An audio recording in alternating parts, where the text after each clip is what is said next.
Welcome back. This is Diane with Scrupulous Scribbles.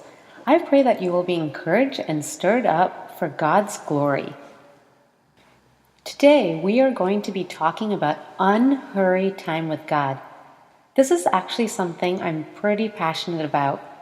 I believe that in today's society, we are so caught up with rushing around and trying to keep up with everything, and then we kind of just, fit God into the cracks here and there.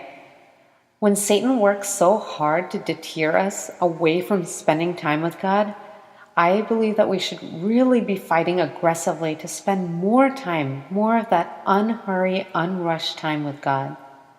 I want to ask you a question and I want you to answer honestly. Think about it. How much time do I spend doing blank? Fill in the blank with whatever you do that you spend most of your time doing, whether it is work, a hobby, your phones. Did you know you can even check your smartphones? Which app do you spend most of your time in? This is a big eye-opener for many of us.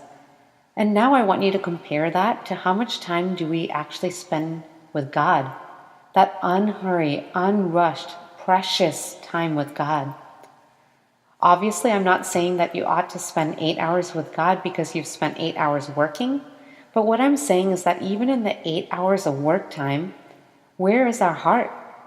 Our hearts really should be consistently stirred back towards God. Our mind should be fixed on what does God want us to do? How should we be responding? What should we be doing? It is very important that as believers, we take time to cultivate that relationship, our relationship with God, that deep, meaningful relationship, and that, requires spending time. Psalm 46:10 calls us to be still and know who God is.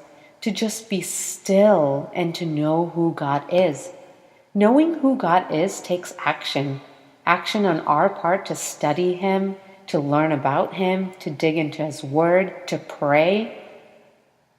Think about your friendships. The more time you spend with your friend, the deeper that relationship becomes. It is the same concept here. Spending time with God is so important, and there are rewards to that, such as 1, we cultivate our relationship with God in a more meaningful, precious way. 2, it nourishes our soul and our mind. And 3, it helps deepen our relationships here on earth, our friendships. It can be our friends, family, co-workers, anyone we encounter. It's for the better.